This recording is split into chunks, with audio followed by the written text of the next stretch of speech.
আমাদের দাদা বাজার থেকে নিয়ে এসেছে বাইম মাছ। প্রথমে বাইম মাছগুলোকে নুন আর হলুদ দিয়ে ভালো করে ভেজে নিলাম। ওরা উপার বাংলার লোক হওয়াতে না নানান রকম মাছ খেতে ভালোবাসে।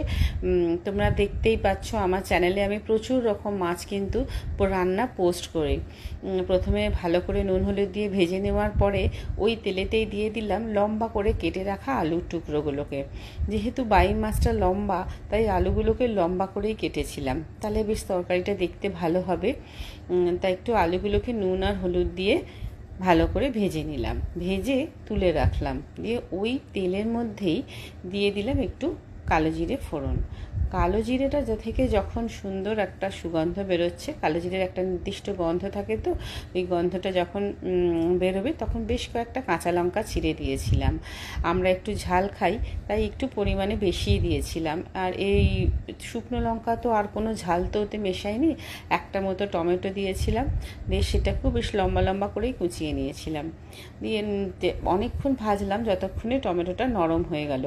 তো ওই অন্যদিকে আমি একটা বাটিতে একটু জিরে গুঁড়ো আর হলুদ গুঁড়োকে জল দিয়ে গুলে রাখলাম। তোমরা এতদিনে খেয়াল করেছো যে আমি কোনো মশলাকে ডাইরেক্ট তেলের উপর দিই না, যাতে পুড়ে না যায়। তাই আর জল দিয়ে গুলে রাখলে না বেশ কষাতেও সুবিধা হয়, আর পুড়েও যায় না, আর কম তেলে হয়েও যায়। যখন ওই টমেটো কাঁচা লঙ্কা জিরে বাটাটাকে একটু নাড়িয়ে নিয়ে আলু আর মাছটাকে দিয়ে ভালো করে কষিয়ে নিলাম। যখন জিরের থেকে বেশ একটা খুব সুন্দর গন্ধ বেরোচ্ছে তখন ওপর থেকে জল ঢেলে গ্যাসটাকে সিমে দিয়ে রাখলাম। তারপর যখন আলুগুলো সেদ্ধ হয়ে এলো তখন আমি খুন্তি দিয়ে আলুটাকে একটু দেখে নিলাম, হ্যাঁ ঠিক আছে, হয়ে গেছে, বেশ নরম।